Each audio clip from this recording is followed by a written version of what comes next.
Broadcasting from the Vancouver Convention Center in British Columbia, Solutions Review is on location at the FME User Conference 2022, the peak of data integration. Brought to you by Safe Software. I'm Doug Atkinson, and we are here at the FME User Conference 2022 in Vancouver, British Columbia, and we are joined by a longtime partner of Safe Software, Ulf Månsson, project manager. Yeah, that's right. At Sweco in Sweden. Yeah. Outstanding for you to be here. Yeah. Thanks for coming by. Thank you. It's a pleasure. Well, we've been talking to a lot of partners, and I know you're a longtime partner. Tell us a little bit of the history of how you got involved with FME and Safe Software. Yeah. It's actually started out already in the 90s. I was looking for a tool to make it easier to get data into a platform that was called ArcInfo at that time. And the tools in there was kind of, how can I say, not so good, not that easy to use. So I started looking for it and happened to stumble on something strange called FME. And it really opened up my eyes that there are things to do with integration, to automate things, to make it easier. So that's really how I found it. And this was early on. That was, you start to feel old when you think about it. Yeah, it was in the later half of the 90s. So. It's incredible how long people have been using, and you were actually using. You started as a client. Is that right? Yeah. It was a consulting company, but we needed the tool internally. So then the mindset was that this tool was for us, and it turned out we loved it. So that's also how you kind of transition into a consulting, wanted to help clients with it because you enjoy the product so much on your own. You have the magic. Yeah. The magic dust. Yeah, you're not really typical sales guy in that position. It's actually you use something that you love. Hey, everyone else should use this. So that's how you get into it. And then you brought it when you went and joined Sweco. You brought FME with you. Yeah. And now it's a major part of the. And it's grown. And I must say, I think one part of it is.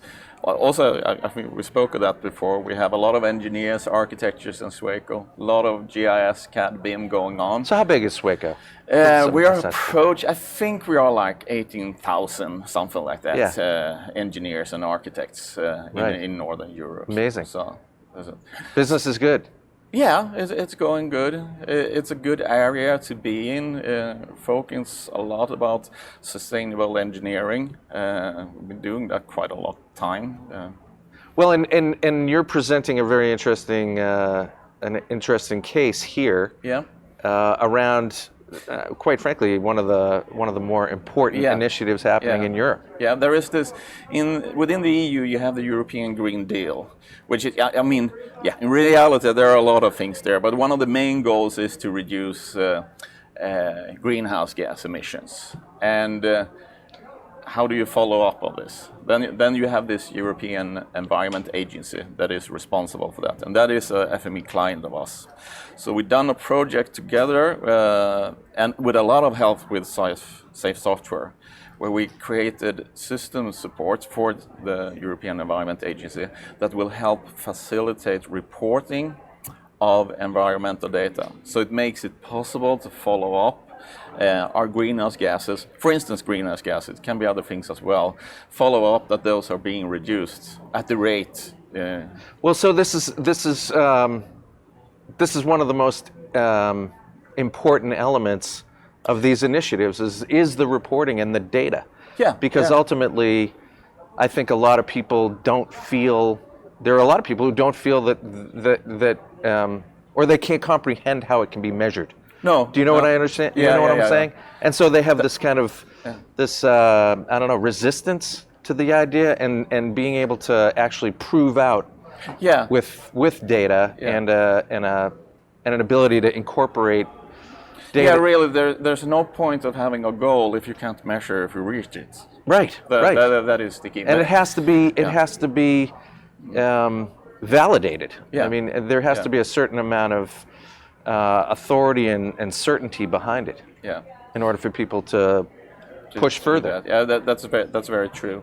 But it also means, I mean, the amount of data here is really staggering. So there was also a very big need for automation, because I think there are about the European Environment Agency. They have about 100 different kinds of data series they collect from most of the European countries. I think it's about 50 European countries.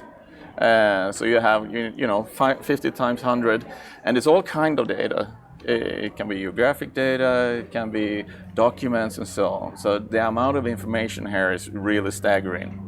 And FME plays a very big part in that, in their And so does the spatial element really make it work? Is that the spatial It's really elements? important. The spatial element is really important here. Right. Yeah. And so it's really, it's a game changer in terms of that sort of climate action reporting, which again, I think is hard for people to conceptualize. Yeah. That's exciting. Yeah. And the abilities that FME have, if you think about automation, handling different kinds of data, is really a key here. And one thing is that different countries, they have about the same kind of data, but it's structured a little bit different in every country. And so all those differences, you have to handle these when you collect them at one central place. And FME is really good at that. Rearrange, and make normalize the data. it. Yeah, normalize the data. So. Well, and so I got to assume that as well, because you're dealing with multiple government reporting entities, that that having that kind of centralized ability to integrate it is incredibly complicated. It is. So I must say I have the highest respect for this client. They have a lot of, it's a very international environment, right, with experts from all over Europe working in there. Different languages, different reporting schemas. And so on. So there is a lot of knowledge in there. And really we are just, help facilitate the technology and get that working. In there, which in itself is not a little job, because there's a lot of computing power in the background. That's tremendous. Yeah. Well, congratulations on that. That sounds important. Yeah. That's great. Yeah, it's a good place to be if you like data and you're engaged in making the environment a little bit better. It's a good spot to be in. Well, and again, kind of powering through that resistance of it can't be measured. Yeah. I think once people can wrap their head around the fact that it can actually be measured, and more to the point, it can be improved.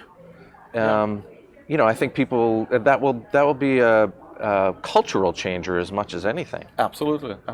Yeah, that's great. Okay. Well, so you've come all the way from Sweden for this event. I know we were talking earlier. You've come to a lot of these events. Yeah. But what do you get out of it, in addition to being able to obviously present a compelling story like that? I think personally, what I enjoy the most is the environment. It's sort of like jet fuel for innovation. When you get there, you have your own ideas, you hear other ideas, and you discuss both with SAFE and other partners, people visiting and so on. So it often comes out a lot of ideas when when you're heading back home. These things are starting to cook in the back of your head. So that's my thing. Yeah, no, I think that's what we hear a lot, is that kind of impromptu interaction, being able to see what other people are doing. I think it's actually, in this particular instance, FME is very strong in Europe. For the partner community is incredibly strong in Europe. So I got to believe that's helpful culturally as well, that you're being able to see European implementations. I think there is also, I don't know if this is a European way of seeing things, but I think that FME has gotten to a position where it's also a tool for innovation. It's easy, if you look at ideas like, ideas can be, represented in systems and data, and innovation is much about combining different ideas. And basically, that's what you can do in FME really quickly. So if you want to try a concept or something like that, you can kind of make a prototype for your innovation in seconds in doing that. So I think that's something that's happened there. So let me ask you this, because we ask almost everybody this, and I'm curious about your opinion. What piece of advice would you offer to someone who they're becoming aware of FME, they think it may work for them, they haven't actually engaged yet? How should they be thinking about preparing for that initial engagement? What should they be thinking about? Is it a set of what their goals will be, where their data might be, what they want to measure? I mean, what would you offer for them to think about?